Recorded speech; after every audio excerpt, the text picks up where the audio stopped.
আমরা গত ভিডিওতে দেখেছি যে অর্থোনর্মাল বেসিস ভালো কোঅর্ডিনেট সিস্টেম বা স্থানাঙ্ক ব্যবস্থা গঠন করে, এমন কোঅর্ডিনেট সিস্টেম যেখানে কোঅর্ডিনেট খুঁজে বের করাটা অনেক সহজ হয়ে যায়। তাহলে আমি লিখে দিচ্ছি, এটা কোঅর্ডিনেট বের করা অনেক সহজ হয়ে যায়, অনেক সহজ হয়ে যায়। তাহলে এখন চলো দেখি যে অর্থোনর্মাল বেসিস থাকার আর কোনো উপকারিতা বা আর কোনো ভালো দিক আছে কিনা। এখন ধরি তাহলে যে আমার কাছে যে কোনো একটা সাবস্পেস ভি আছে, এবং ভি হচ্ছে একটি সাবস্পেস, এবং এটি হচ্ছে আর এন এর একটি subspace, subspace of R N. এবং ধরি আমার কাছে একটি অর্থোনর্মাল বেসিস বি আছে, এবং বি এর ভেক্টরগুলি হচ্ছে ভি ওয়ান, ভি টু, এভাবে করে পুরো ভি কে পর্যন্ত। এবং আমরা বলছি যে বি হচ্ছে একটি অর্থোনর্মাল বেসিস, একটি অর্থোনর্মাল বেসিস ভি এর জন্য, ভি এর জন্য। এটার মানে হচ্ছে এখানে যে ভেক্টরগুলি আছে এদের সবার দৈর্ঘ্য হচ্ছে 1 এবং এরা পরস্পরের প্রতি লম্ব সম্পর্কিত বা অর্থোগোনাল। এখন আমরা এটা এর আগে অনেক ভিডিওতেই দেখেছি যে আমাদের কাছে যদি যে কোনো একটা আর এন এর সদস্য থাকে, তাহলে ধরি আমার কাছে একটা যে কোনো সদস্য আছে, ভেক্টর আছে এক্স, যেটা হচ্ছে আর এন এর একটি সদস্য। তাহলে এক্স কে আমরা এভাবে প্রকাশ করতে পারবো, যে কোনো ভেক্টর ভি, যেটা হচ্ছে আমাদের সাবস্পেসের একটি সদস্য, যোগ যে কোনো একটা ভেক্টর ডব্লিউ, যেটা আমাদের সাবস্পেসের অর্থোগোনাল কমপ্লিমেন্টের বা লম্ব পরিপূরকের সদস্য। তাহলে এটাকে আমি লিখে দেই, যেখানে ভি হচ্ছে আমাদের সাবস্পেসের সদস্য এবং ডব্লিউ হচ্ছে আমাদের সাবস্পেসের অর্থোগোনাল কমপ্লিমেন্টের সদস্য। এটা আমরা আগে অনেক অনেকবার দেখেছি। এখন এখানের এই জিনিসটা কি? সংজ্ঞানুযায়ী এটা হচ্ছে এক্স এর প্রজেকশন আমাদের সাবস্পেস ভি এর উপরে। এটা হচ্ছে এক্স এর প্রজেকশন আমাদের সাবস্পেস ভি এর উপরে, এবং এটা হচ্ছে আমাদের এক্স এর প্রজেকশন আমাদের সাবস্পেস ভি এর অর্থোগোনাল কমপ্লিমেন্টের উপরে। এবং আমরা দেখেছি যে এটা হিসাব করা খুব একটা মানে খুব সহজ কিছু কাজ না, এটা একটা কঠিন কাজ। ধরো আমাদের কাছে যে কোনো একটা ট্রান্সফরমেশন ম্যাট্রিক্স এ আছে, যার কলামগুলো হচ্ছে আমাদের বেসিস ভেক্টর গুলো। অর্থাৎ এই ম্যাট্রিক্স এ যদি এরকম হয়, v1, v2, এভাবে করে পুরো vk পর্যন্ত, তাহলে এটা হচ্ছে আমাদের ম্যাট্রিক্স এ। এবং আমরা দেখেছিলাম যে আমরা যদি প্রজেকশন বের করতে চাই, মানে এটা একটা সাধারণ নিয়ম আছে বের করার, তাহলে আমরা যদি যে কোনো একটা ভেক্টর এক্স এর প্রজেকশন বের করতে চাই আমাদের সাবস্পেস ভি এর উপরে, সেটা সমান হবে এ গুণ এ ট্রান্সপোজ এ এবং পুরোটার ইনভার্স গুণ এ গুণ এক্স। এবং আমরা দেখেছিলাম যে এটা হিসাব করাটা খুবই মানে খুব বিরক্তিকর এবং কঠিন একটা কাজ ছিল। তাহলে চলো দেখি যে আমরা যে ধরে নিয়েছি এরা অর্থ নর্মাল, এটা আমাদেরকে মানে কোনো সুবিধা করে দেয় কিনা। তাহলে প্রথমে আমরা যেটা করব, আমরা এই ভিটা, এই যে ভেক্টর ভি, এটা নিয়ে একটু কাজ করব, এটা নিয়ে একটু ভাববো। এটা হচ্ছে আমাদের সাবস্পেসের সদস্য, সুতরাং আমরা একে এদের লিনিয়ার কম্বিনেশন হিসেবে প্রকাশ করতে পারি। তাহলে আমরা এক্স কে এভাবে লিখতে পারি যে এক্স সমান হচ্ছে যে কোনো কনস্ট্যান্ট c1 গুণ v1 যোগ c2 গুণ v2, এভাবে করে পুরো ck গুণ vk পর্যন্ত। এবং এটা তাহলে হচ্ছে এই পুরো জিনিসটা হচ্ছে আমাদের সাবস্পেসের যে কোনো একটি অনন্য সদস্য ভি। এবং এটাকে তুমি আরেকভাবে দেখতে পারো যে এটা হচ্ছে আমাদের সাবস্পেস ভি এর উপরে এক্স এর প্রজেকশন। এবং আমরা জানি এক্স হচ্ছে যে ভি এর যে কোনো একটি সদস্য যোগ ভি এর অর্থোগোনাল কমপ্লিমেন্টের যে কোনো একটি সদস্য, সুতরাং যোগ ডব্লিউ। এখন আমরা যদি এই ভি এর যে কোনো সদস্য উভয় পক্ষে ডট করি তাহলে কি হবে? আচ্ছা চলো তাহলে সেটা করে দেখি। আমরা সমীকরণের উভয় পক্ষে আমরা ভি আই দ্বারা ডট করে দেখি আমরা কি পাই। তাহলে আমি যদি বাম পক্ষে একটা ডট করি, অর্থাৎ ভি আই ডট এক্স নেই, এবং ভি আই হচ্ছে এখানে আমার আইতম, হ্যাঁ হ্যাঁ, ভি আই হচ্ছে আমার আইতম বেসিস ভেক্টর আমার সাবস্পেসের, তাহলে এটা সমান আমরা কি পাবো? c1 dot vi dot v1 যোগ c2 dot vi dot v2, এভাবে তুমি যেতে থাকবে। এবং এখানে গিয়ে তুমি আইতম উপাদানে পৌঁছাবে, তখন তুমি পাবে ci dot vi dot vi। এবং আমরা এখানে ধরে নিচ্ছি যে আই 1 2 বা কে না, তাহলে এরপর আমরা পাবো, যেতে থাকলে পাবো ck dot vi dot vk। এবং এরপর আমাদের সমীকরণের ডান পাশে একটা ডাব্লিউ ছিল, সুতরাং সেটার সাথে আমাদেরকে ডট গুণ করতে হবে, অর্থাৎ এখানে আমরা পাবো ভিআই ডট ডাব্লিউ।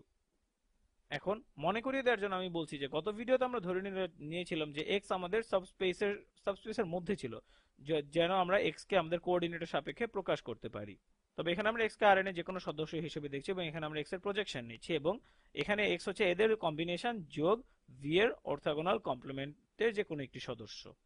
তাহলে এখন আমরা যেহেতু আইতম ভেক্টর দিয়ে উভয় পক্ষকে গুণ করেছি, আমাদের বাম পক্ষ একই থাকছে, কিন্তু ডান পক্ষে কি হচ্ছে?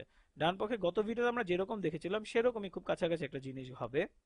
এখন vi ডট v1 কত হবে? এখন যেহেতু এরা একই সাবস্পেসের সদস্য এবং এরা পরস্পরের প্রতি অর্থোগোনাল, সুতরাং এদের ডট গুণফল সমান হবে 0, এবং v2 এর ক্ষেত্রেও একই জিনিস হবে, এবং আমরা উভয় ক্ষেত্রে ধরে নিচ্ছি যে এরা vi 1 এবং 2 এর সমান না।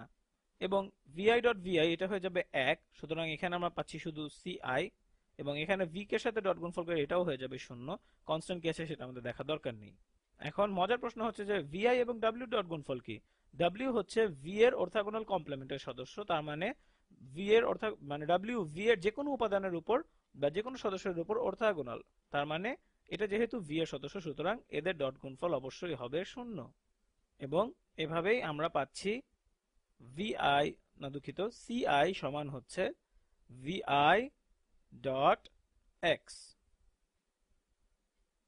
তাহলে এখন এটা থেকে আমরা কি পাবো? এটা গত ভিডিওর মতোই অনেকটা ফলাফল, এবং তবে মনে রাখো যে এখানে কিন্তু আমরা ধরছি না যে এক্স আমাদের সাবস্পেসের সদস্য, তাই না? এখানে আমরা এক্স কে আমাদের সাবস্পেসের সদস্য ধরছি না। এক্ষেত্রে আমরা খুঁজছি এক্স এর প্রজেকশন ভি এর উপর, অথবা ভি এর যে কোনো একটি সদস্য যা কিনা ভি তে এক্স এর পরিপূরক, অথবা এটি দেখায় এক্স এর প্রজেকশন আমাদের সাবস্পেস ভি এর উপর। তাহলে আমরা এখানে বের করতে চাচ্ছি আমাদের এক্স এর প্রজেকশন আমাদের সাবস্পেস ভি এর উপরে, সুতরাং এটা হবে ci গুণ যথাক্রমে এদের বেসিস বা বেসিস ভেক্টর। তবে এখন আমরা জানি এই ci গুলো আসলে কি। ci গুলো হচ্ছে মূলত আমাদের বেসিস ভেক্টর গুণ x, এবং ঠিক এইভাবে আমরা আমাদের প্রজেকশন বের করার একটা খুব সহজ পদ্ধতি পেয়ে গেলাম আমাদের অর্থোনর্মাল বেসিস ব্যবহার করে। তাহলে c1 হচ্ছে এখানে v1 ডট x, এটা হচ্ছে আমাদের c1, এবং এটার সাথে আমরা গুণ করব ভেক্টর v1, এটা হচ্ছে একটা ভেক্টর, যোগ এর পরের উপাদানটি হবে মানে দ্বিতীয় উপাদান, অর্থাৎ এখানে আমরা লিখব যে v2 ডট x গুণ আমাদের ভেক্টর v2, এবং এভাবে আমরা যেতে থাকবো, শেষ পর্যন্ত আমরা পাবো vk ডট x গুণ এর সাথে গুণ করব আমরা আমাদের ভেক্টর vk। এখন আমি ঠিক জানি না যে তোমার মনে আছে কিনা আমরা যখন কোন একটা রেখা বা লাইনের উপর এক্স এর প্রজেকশন নিয়েছিলাম তখন কি করেছিলাম। তাহলে আমরা নিচ্ছি এক্স এর প্রজেকশন যে কোনো একটা লাইন এল এর উপরে, এবং যেখানে আমরা এল কে কল্পনা করেছিলাম এভাবে যে এল হচ্ছে যে কোনো ইউনিট ভেক্টর, এবং এখানে আমরা ধরে নিয়েছিলাম যে টি হচ্ছে বাস্তব সংখ্যার যে কোনো সদস্য, এবং এখানে ইউ এর মান হচ্ছে 1। এবং এটার পরে আমাদের লাইনের উপর প্রজেকশনের সূত্রটা অনেক মানে সহজ হয়ে এরকম হয়ে গিয়েছিল যে x গুণ, আচ্ছা ধরো এটাকে একটু এভাবে লিখি, x ডট ভেক্টর ইউ এবং এই পুরোটা গুণ ভেক্টর ইউ। এখন খেয়াল করবে যখন আমরা কোনো সাবস্পেসের জন্য অর্থোনর্মাল বেসিস নিয়ে কাজ করছি তখন আমরা আর এন এর যে কোনো একটি ভেক্টরের প্রজেকশন যখন নিচ্ছি সেই সাবস্পেসের উপর, তখন তুমি মূলত গুণ করছো, তুমি শুধু সেই লাইনের প্রজেকশন খুঁজছো যার ব্যাপ্তি হচ্ছে এই প্রতিটি ভেক্টর। লক্ষ্য করো তুমি কি নিচ্ছ, x ডট v1 গুণ v1, তার মানে তুমি এই ভেক্টরের লাইনের উপরে তুমি মূলত x এর প্রজেকশন নিচ্ছ, বা এই ভেক্টরটার উপর x এর প্রজেকশন নিচ্ছ। তাহলে এখন তুমি বুঝতে পারছো, আমি মনে হয় তুমি অবশ্যই আমার সাথে একমত হবে যে এইভাবে প্রজেকশন বের করাটা অনেক সহজ। মানে এখানে যেভাবে ছিল যে এ তারপর এ ট্রান্সপোজ এর ইনভার্স নিব, এ ট্রান্সপোজ এর সাথে x গুণ করব, সেটা হচ্ছে এভাবে বের করাটা অনেক অনেক সহজ। কিন্তু তুমি এখন আমাকে বলতে পারো যে এটা হয়তো সহজ, কিন্তু তুমি তো আমাকে বলেছিলে যে এটা একটা লিনিয়ার ট্রান্সফরমেশন, সুতরাং আমি সেই ম্যাট্রিক্সটি বের করতে চাই, মানে এটা যে লিনিয়ার ট্রান্সফরমেশন সেটা খুঁজে বের করার জন্য।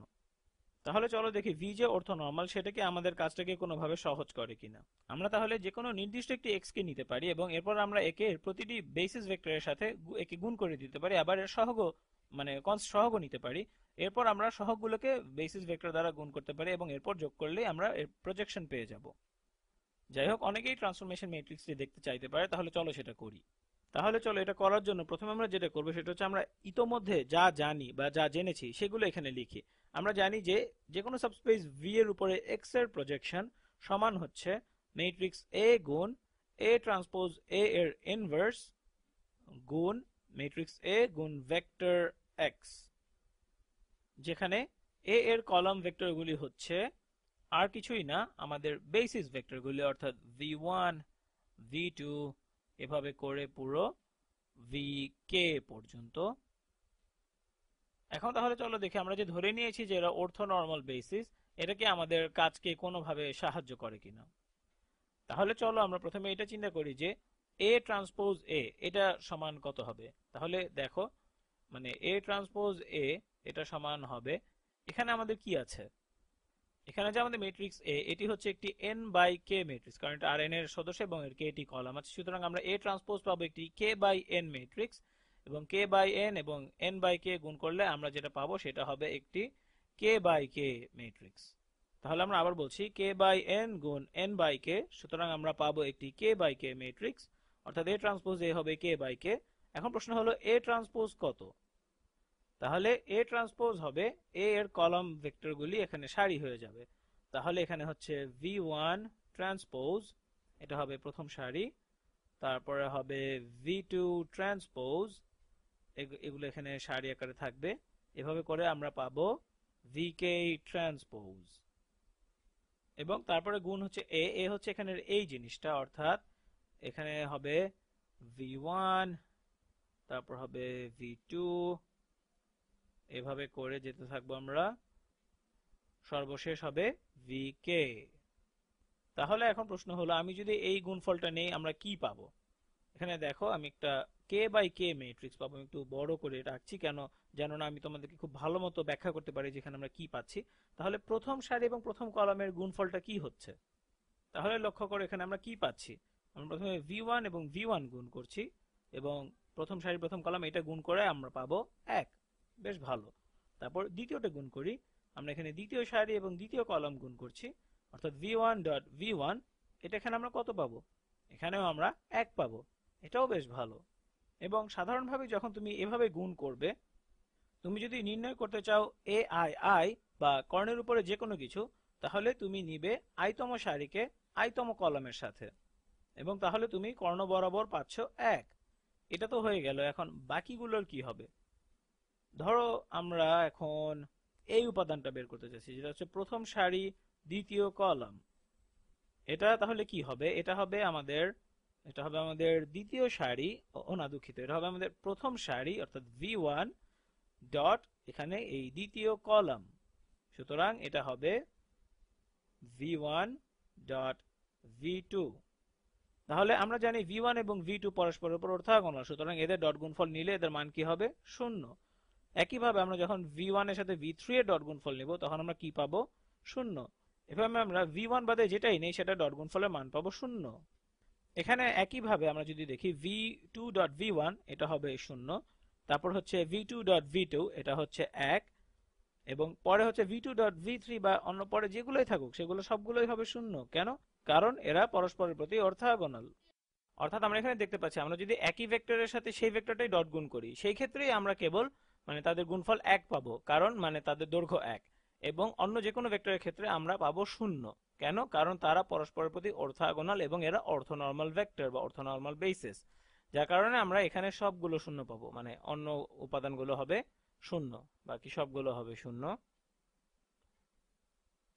তাহলে এটা কি, এখানে যেটা আমরা পেলাম যে ডায়াগোনাল বরাবর 1 থাকবে এবং বাকি সবগুলো উপাদান 0 হবে, এটা হচ্ছে একটি k বাই k ম্যাট্রিক্স। সুতরাং এটা হচ্ছে আইডেন্টিটি ম্যাট্রিক্স আর k তে। তাহলে মানে এখন আমরা কি দাঁড়াচ্ছে, মানে এখন আমাদের এটা ছিল আমাদের মানে সংজ্ঞা, আমাদের এক্স এর যে কোনো সাবস্পেসের উপর এক্স এর প্রজেকশন বের করার সংজ্ঞা ছিল এখানের এই জিনিসটা। তাহলে আমরা দেখছি যে আমরা যদি ধরে নেই যে এখানে অর্থোনর্মাল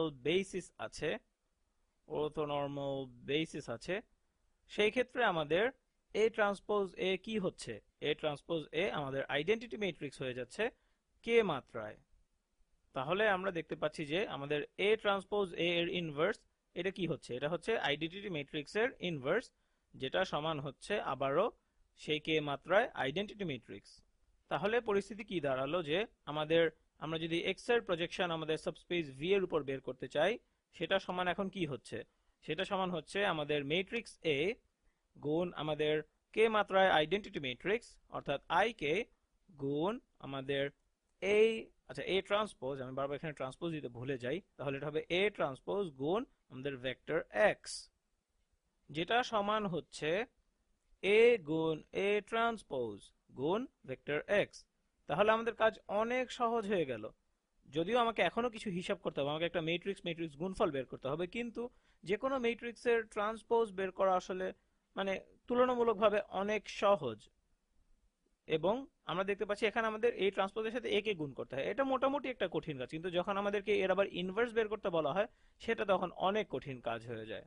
তাহলে আমরা যদি ধরে নেই যে আমাদের এ এর কলামগুলি মানে অর্থোনর্মাল, তাহলে আমরা দেখতে পাচ্ছি আমাদের কাজ অনেক সহজ হয়ে যায়। এখানে এ ট্রান্সপোজ এ ইনভার্স এটা হয়ে যায় শুধু আইডেন্টিটি ম্যাট্রিক্স, এবং এবং পুরো প্রজেকশন হয় এ গুণ এ ট্রান্সপোজ, যেখানে আমাদের এ ম্যাট্রিক্সটি হচ্ছে আমাদের সাবস্পেসের বেসিস ভেক্টরের কলম বেসিস ভেক্টরগুলি নিয়ে গঠিত একটা ম্যাট্রিক্স।